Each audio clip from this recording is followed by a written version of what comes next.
Bismillahirrahmanirrahim. Alhamdulillahirabbil alamin. Wassalatu wassalamu ala asyrafil anbiya wal mursalin sayyidina wa habibina Muhammadin wa ala alihi wa sahbihi ajma'in. Kemudian ketahuilah pula apa yang menjadi pokok dalam hal menerima pemberian ini, yaitu ada dua hal. Satu, hukum agama dan zahirnya hukum.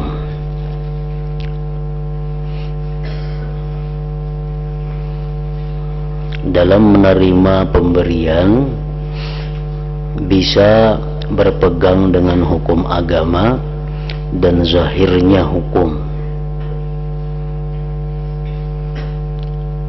agar kita terhindar daripada sesuatu yang disebut dengan fasik. Yang kedua, hukum wara, hati-hati, dan apa yang seharusnya memerlukan hati-hati. Jadi dalam menerima pemberian, janganlah terlepas salah satu di antara dua ini dalam menilai. Satu, bagaimana pandangan hukum agama, agar kita jangan tergolong orang yang fasik. Atau dalam menerima pemberian itu kita ambil hukum wara, agar kita menjadi orang yang saleh.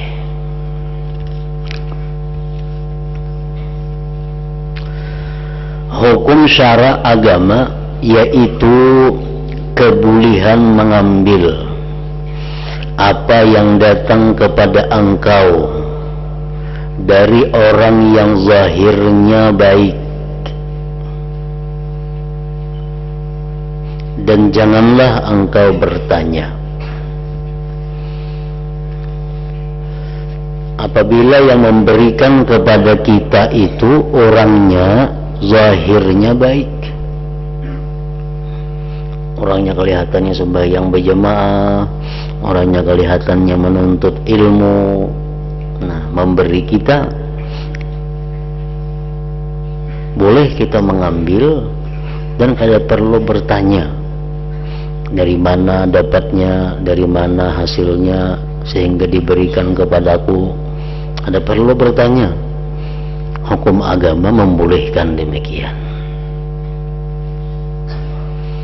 Jadi dilihat orang yang memberi. Bila orangnya kelihatan baik, ambil, dan tidak perlu bertanya. Itu hukum agama sudah membolehkan.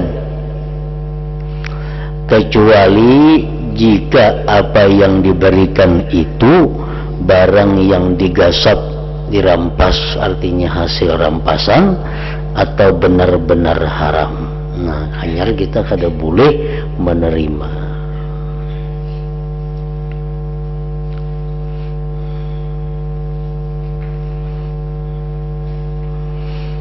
Jadi apabila kita memakai hukum syara, hukum agama tadi, maka kita kada akan jatuh ke dalam golongan orang yang fasik.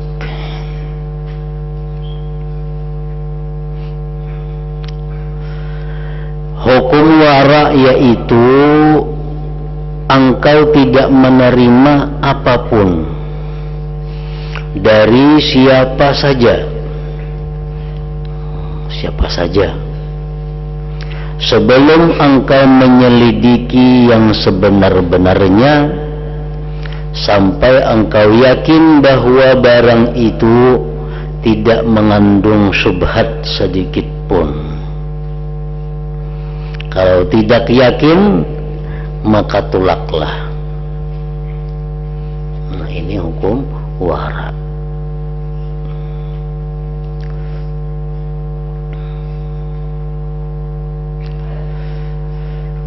Siapa karena memberi orangnya, walaupun kelihatan orang itu baik, kita.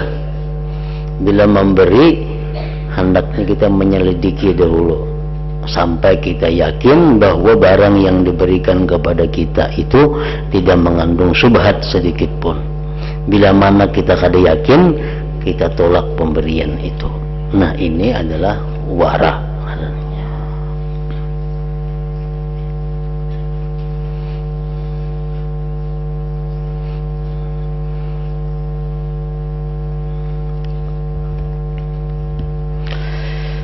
Aku benar-benar telah meriwayatkan dari Abu Bakar Siddiq radhiyallahu anhu, kata Imam Ghazali, seorang budak beliau datang membawa susu, datang membawakan susu, lalu beliau meminumnya.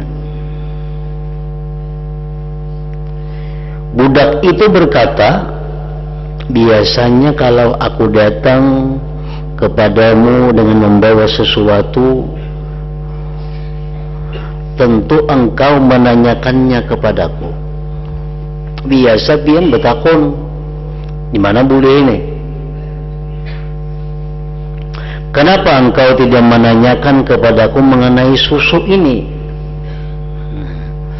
Ujar si budak itu pian biasa betakon di mana boleh, hanyar pian minum, pian makan, baru dijelaskan. Kenapa sekarang begitu ulun bawakan susu pian langsung minum, kada betakon-takon? Abu Bakar bertanya, bagaimana ceritanya? Kayak apa kan kisahnya nyari Abu Bakar yang dapat susu nang sudah ku minum tadi? Budak itu berkata, aku pernah menjampi orang di zaman jahiliyah. Zaman bahari lagi belum Islam, aku pernah berdudukunan, lalu berhasil. Sekarang orang yang di dukune ini tuh memberi susu karena ada jasa bahari ini. Mendengar itu Abu Bakar memuntahkan susu yang telah beliau minum, kemudian berdoa, ya Allah, inilah kemampuanku, sedangkan susu yang masih tinggal dalam uratku, dalam ututku, maka ku serahkan kepadamu. Nah, kisah ini menunjukkan keharusan menyelidiki apa yang hendak engkau makan. Jika memang engkau mempunyai renungan dalam hal wara dan haknya. Nah, padahal seandainya Abu Bakar tadi kada betakun, sidin minum, hukum agama kada melarang, karena budak sidin itu orang baik. Budak sidin itu orang baik. Seandainya sidin kada betakun, sidin minum, kada jadi masalah, agama kada melarang. Dan kadang menjatuhkan sidin kepada golongan orang-orang fasik. Nah, tetapi kalau hukum wara ini lebih berat. Hukum wara mesti menyelidiki dahulu. Nah, kalau sudah tahu di situ ada syubhatnya, ditolak, dikembalikan.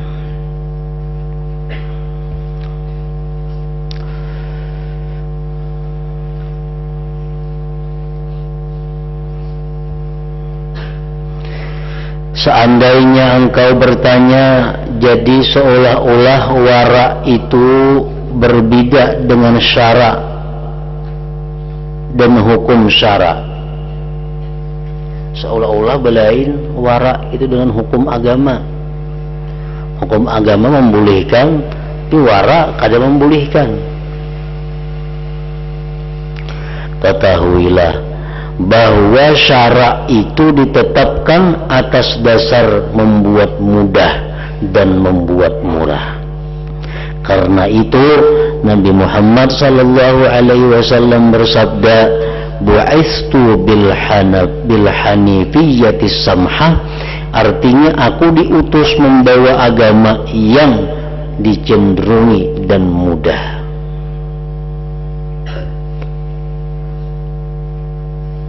Sedangkan wara ditetapkan atas dasar memperkeras dan hati-hati. Sebagaimana dikatakan oleh sebagian ulama, agama untuk orang yang bertakwa itu lebih sempit ketimbang menghitung 99 dengan jari.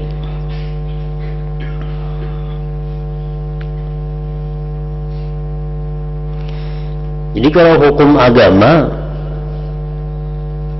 itu lebih mudah, lebih luas.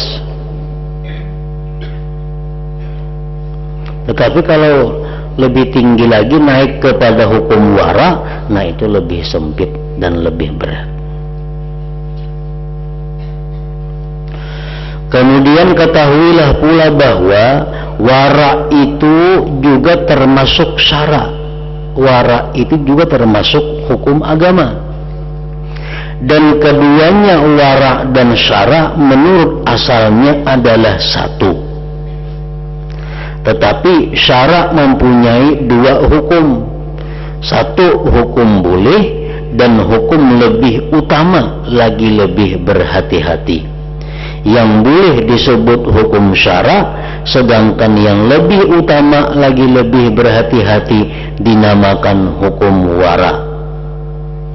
Jadi meskipun keduanya berbeda, namun asalnya satu. Pahamilah ini baik-baik, semoga memperoleh petunjuk benar insya Allah.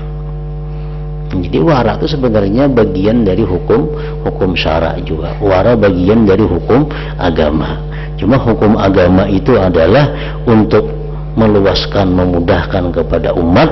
Sedangkan wara ini bagi mereka-mereka yang menghendaki tingkatan tinggi, tingkatan yang lebih mulia di sisi Allah Subhanahu wa ta'ala.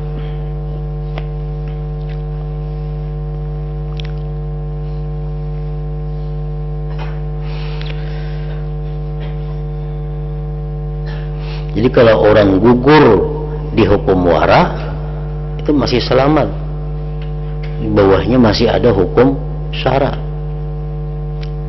Misal kita gugur di hukum wara itu masih selamat, kan di bawahnya masih ada hukum syara.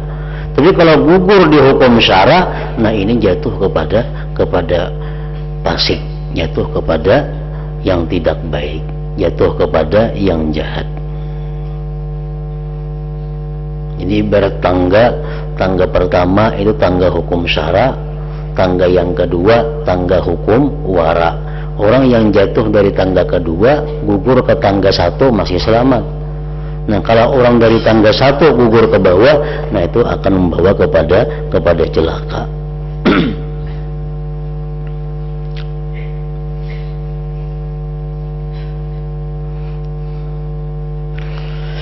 Andai kata engkau berkata, apabila diperbolehkan menyelidiki setiap apa yang datang kepada kita, maka rusak semua apa yang kita ambil terima di zaman ini, dan sangat sulit menjadi orang yang wara. Namun kita zaman sekarang ini menyelidiki apa yang datang kepada kita, maka apa yang kita ambil itu, apa yang kita terima itu menjadi rusak dan sangat sulit menjadi orang yang wara. Kalau kita menyelidiki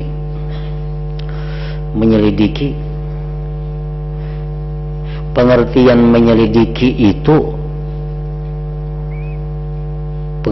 menyelidiki itu artinya menanyakan kepada orang yang memberi dengan pertanyaan yang halus, yang lembut, yang kadang membuat inya sakit hati.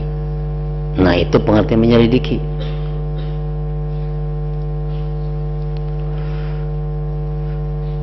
Kada boleh dalam hal menyelidiki itu kita menanyakan kepada orang lain. Kada boleh. Misal si A hendak memberi kita, lalu kita nih hendak jadi orang wara nih, kita selidiki dulu. Dalam hal menyelidiki itu kita menakuni orang-orang lain. Nah kayak apa si anu tuh usahanya, gimana si anu tuh dapatnya, nah itu kada boleh ke orang lain betakun. Kita menyelidiki itu langsung kepada orangnya dengan penyelidikan yang halus, yang lembut, jangan sampai membuat inya sakit hati, jangan sampai pula kita ini suuzan, buruk sangka kepadanya.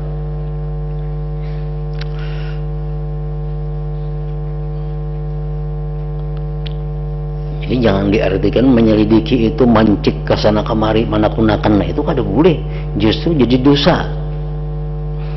Selidikilah orangnya dengan penyelidikan yang bagus, yang lembut, kalau memang kita hendak menerima. Kalau nya kada hendak menerima, ya tolak, kada perlu diselidiki.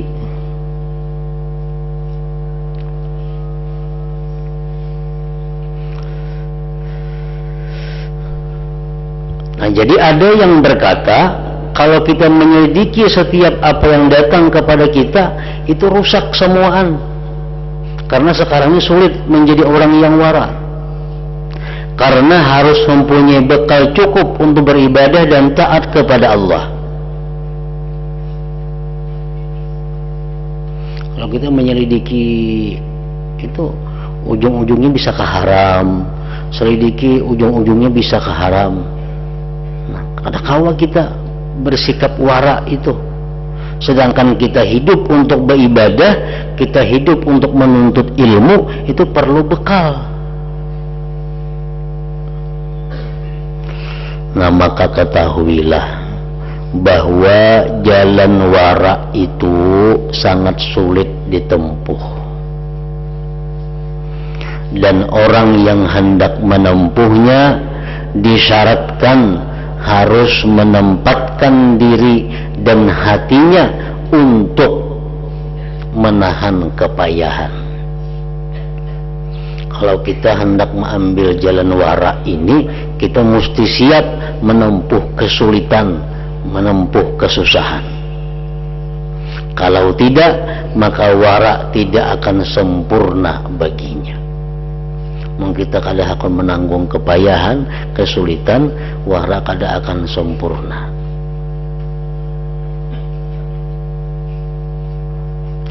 Karena itu kebanyakan ahli wara dan orang-orang dahulu pada berangkat menuju gunung Libanon.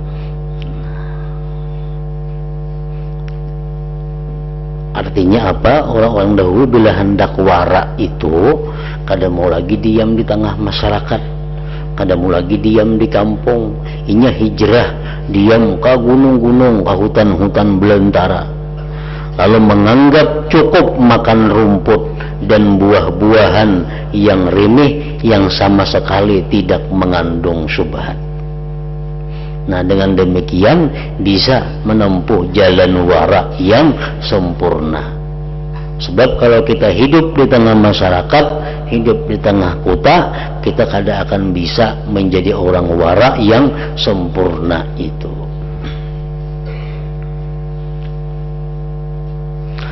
Jadi barang siapa tinggi cita-citanya untuk mencapai kedudukan wara yang luhur, maka ia harus berani menahankan kepayahan dan menempuh jalan para ahli wara agar dapat mencapai kedudukan mereka.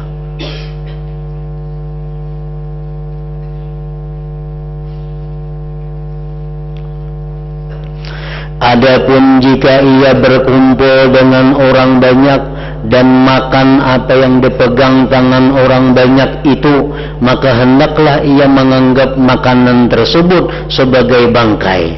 Ia tidak mau memakannya kecuali dalam keadaan darurat. Kemudian ia tidak makan kecuali apa yang kira-kira bisa digunakan bakal taat kepada Allah, sehingga ia mempunyai uzur untuk memakannya dan tidak membahayakan dirinya. walaupun menurut asal apa yang dimakan itu ada syubhatnya, karena Allah Ta'ala lebih utama menerima uzur. Nah, artinya orang yang hendak menempuh wara yang sempurna itu boleh diam di tengah kota, boleh diam di tengah masyarakat, boleh makan pemberian mereka, tapi makannya itu hanya sekedar darurat. Kada boleh makannya itu untuk berkenyang-kenyang, kada boleh makan minumnya untuk bernyaman-nyaman. Jadi orang ini hendak menempati jalan wara yang sempurna. Hendaknya pergi ke hutan, makan rumput-rumput dan buah-buahan hutan yang kada ada ampunnya. Itu bisa. Atau kalau hendak hidup di masyarakat juga, hendak makan pemberian mereka juga boleh, tapi makan kalau sudah dalam keadaan darurat, minum sudah dalam keadaan darurat, dan kada boleh bernyaman-nyaman atau berkenyang-kenyang. Nah, sesudah itu dia minta uzur kepada Allah Subhanahu wa Ta'ala. Nah, jadi misalnya 2 hari sudah kada makan, awak asalamah, nah hanyar makannya kada boleh bernyaman-nyaman, kada boleh berkenyang-kenyang. Itu kalau juga hendak hidup di tengah masyarakat atau di tengah kota. Nah, ini bagi mereka yang hendak menempuh jalan wara yang sempurna. Kada boleh makan nasi baiwak, kada boleh makan nasi bakuah, makan nasi wara aja. Dan kada boleh kanyang, sekadar hanya kawa untuk beribadat. Minum kada boleh minum teh bagula, minum susu, minum kopi, minum banyu bermati, minum banyu putih. Itu pun sekadar untuk darurat, bukan untuk bernyaman-nyaman. Oleh sebab itu Syekh Hasan Basri berkata, pasar telah rusak, maka kalian hendaklah mengambil secukupnya bahan makanan yang berguna. Aku menerima cerita bahwa Wahab ibn al-Wardi rahimahullah ta'ala melaparkan diri sehari, 2 hari atau 3 hari, kemudian mengambil roti dan mengucap, ya Allah, Engkau mengetahui bahwa aku tidak kuat melakukan ibadah dan takwa kalau lemah. Jika tidak, artinya kuat tanpa makan, tentu aku tidak akan makan roti ini. Ya Allah, jika roti ini ada kotorannya syubhat atau haram, maka janganlah kiranya Engkau menyiksaku karenanya. Kemudian beliau membasahi rotinya dengan air lalu memakannya. Berapa dulu sehari, 2 hari, 3 hari, sampai lemah awak ada kau lagi sembahyang, hanya makan roti dicacat pohon banyu. Itu pun beruzur kepada Allah, andai kata roti ini ada syubhatnya atau haramnya. 2 cara ini menahankan kepayahan dan menyabarkannya adalah untuk tingkatan tinggi dari ahli wara menurut apa yang kau ketahui. Di wara itu macam-macam tingkatannya. Ada disebut orang wara adilin, wara orang yang adil. Nah, wara orang yang adil ini ia yang memakai hukum agama yang disebutkan tadi. Wara adilin artinya wara orang-orang yang adil.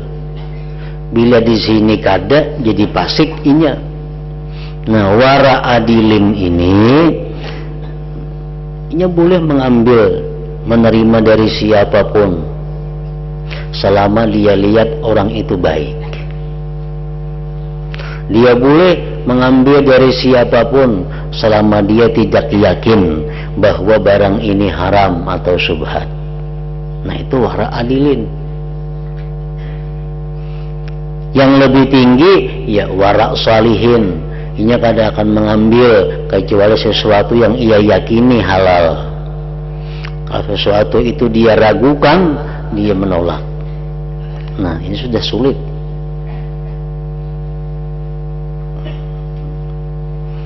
Jadi wara adilin itu wara yang wajib disifati oleh setiap orang yang beriman.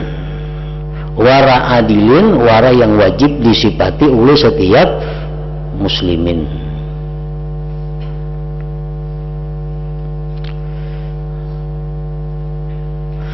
Adapun orang-orang di bawah tingkatan ini, maka mereka berhati-hati dan menyelidiki sesuai dengan pangkatnya, kedudukannya. Mereka juga memperoleh bagian wara sesuai dengan kehati-hatian dan penyelidikan mereka. Sesuai dengan kadar kepayahan mula engkau memperoleh apa yang engkau harapkan. Allah Ta'ala tidak akan menyia-nyiakan ganjaran orang yang membaguskan amal. Dia maha mengetahui apa yang diperbuat para hambanya.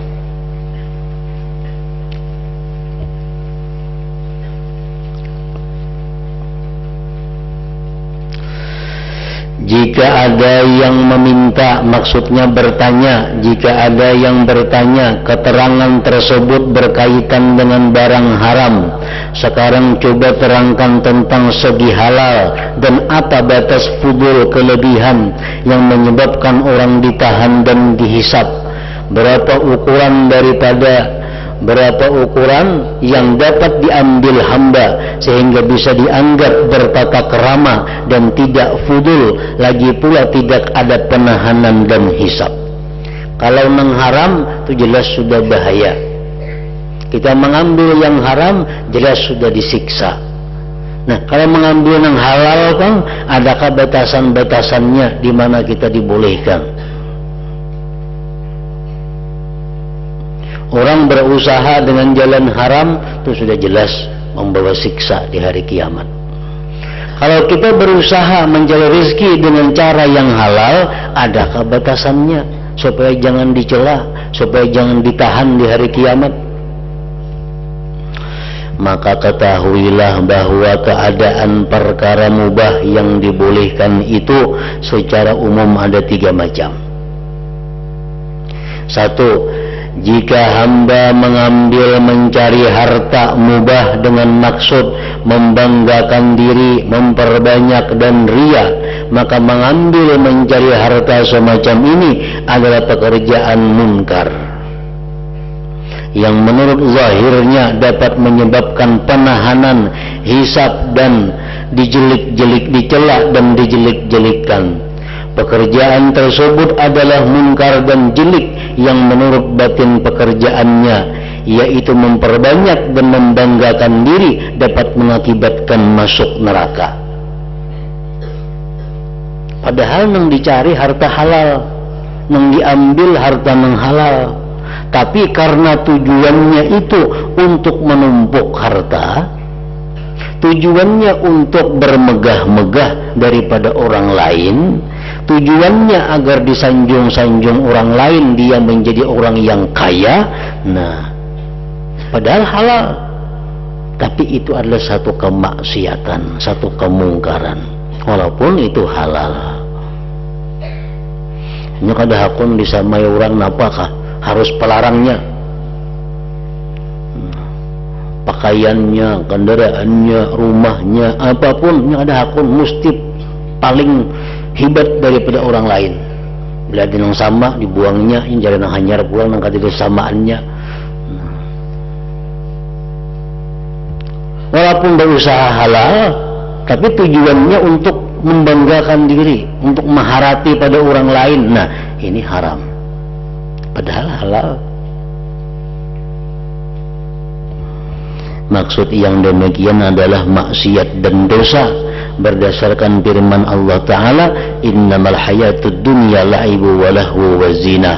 Artinya, ketahuilah bahwa hidup di dunia adalah main-main, permainan dan hiasan. Sampai dengan firman-Nya, wa fil akhirati azabun syadid, artinya kelak di akhirat akan menghadapi siksa yang teramat pedih. Rasulullah SAW bersabda, man talabad dunya halalan mubahiyan mukafiran mubakhiran muraiya laqiyallaha ta'ala wa huwa alaihi ghadban. barang siapa mencari dunia yang halal untuk bermegah-megah, berlomba banyak, saling membanggakan, ria. Nah, ria minta lihati orang, minta nilai orang, maka ia bakal bertemu Allah sedangkan Allah murka kepadanya. Jadi ancaman Allah berhubungan dengan maksud hati hamba. Padahal usahanya usaha yang halal, pedagang beras, pedagang baju, pedagang pakaian, kan halal gitu. Cuma tujuannya itu.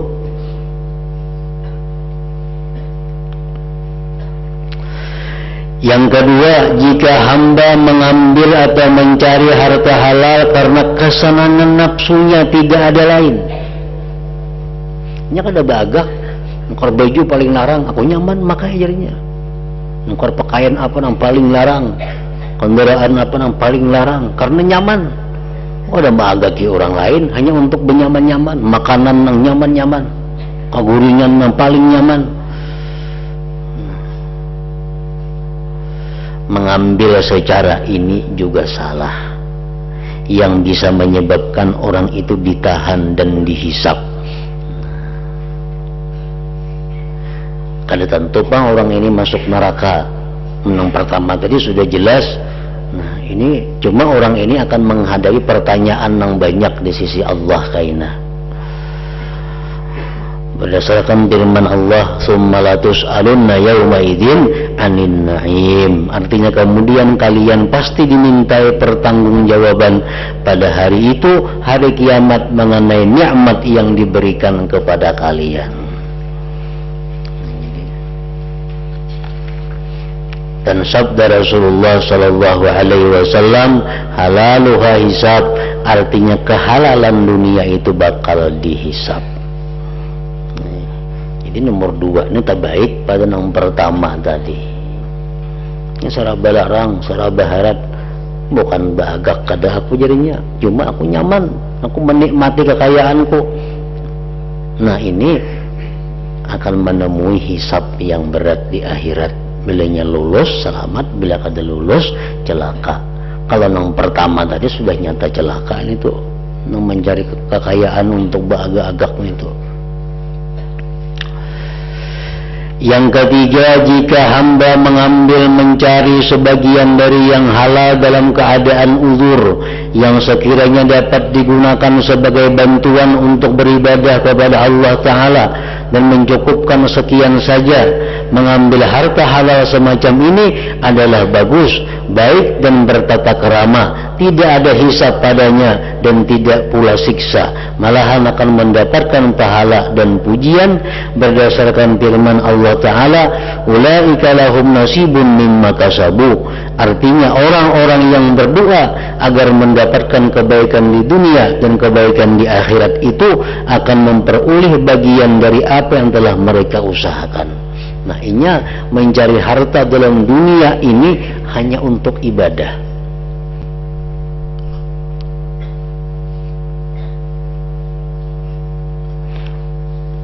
Mencari nang halal digunakannya untuk beribadah.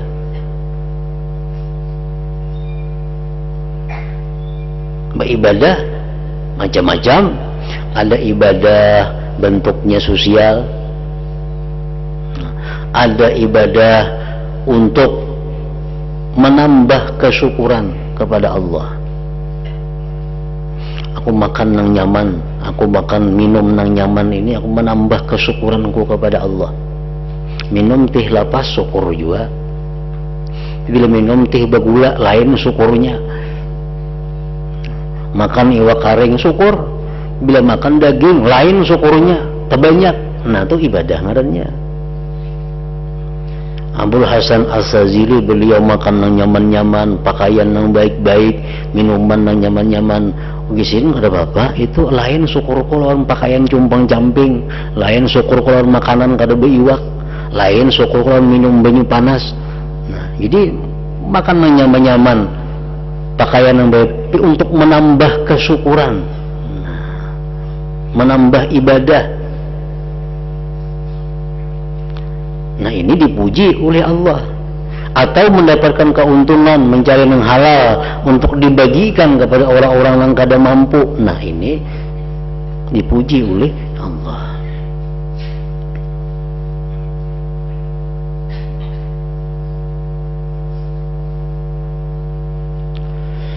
Dan sabda Rasulullah SAW, "Man talaba ad-dunya halalan isti'fafan 'anil mas'alah wa ta'attufan 'ala jarihi wa sa'yan 'ala iyalihi jaa'a yaumal qiyamah wa wajhuhu kal qamar lailatal badar." Artinya, barang siapa mencari dunia yang halal lantaran menjaga diri dari meminta karena balas kasih kepada tetangganya dan berusaha untuk keperluan keluarganya, maka nanti pada hari kiamat ia akan datang dengan wajah cemerlang bagaikan bulan purnama. Nah, orang mencari harta yang halal, memperbanyak cari harta yang halal, tapi tujuannya adalah ibadah, itu datang hari kiamat wajahnya seperti bulan purnama yang cemerlang. Hal ini disebabkan orang tersebut mempunyai maksud yang terpuji bagi Allah Ta'ala. Inilah keterangan yang penting, pahamilah. Nah, kemudian umpama ada yang bertanya, apakah yang menjadi syarat mencari perkara mubah? Hadratin Nabi sallallahu alaihi wasallam. Al-Fatihah. A'udzubillahi minasyaitonir rajim. Bismillahirrahmanirrahim. Iyyaka na'budu wa iyyaka nasta'in. Ihdinas siratal mustaqim. Bismillahirrahmanirrahim. Alhamdulillahi rabbil alamin. Wa shalli ala sayyidina Muhammad wa alihi wa sahbihi ajma'in. Allahumma ighfir lana ma akhta'na wa ma tahammadna wa ma asrarna wa ma a'lanna wa ma asrafna wa ma anta alam bihi minna. Antal muqaddimu wa antal muakhiru, la ilaha illa anta. Allahumma anfa'na bima 'allamtana wa 'allimna ma yanfa'una wa zidna fahman wa ilman wa amalan wa hudan wa taufiqa bi rahmatika ya arhamar rahimin. Sallallahu ala sayyidina Muhammad wa alihi wasallam. Alhamdulillah.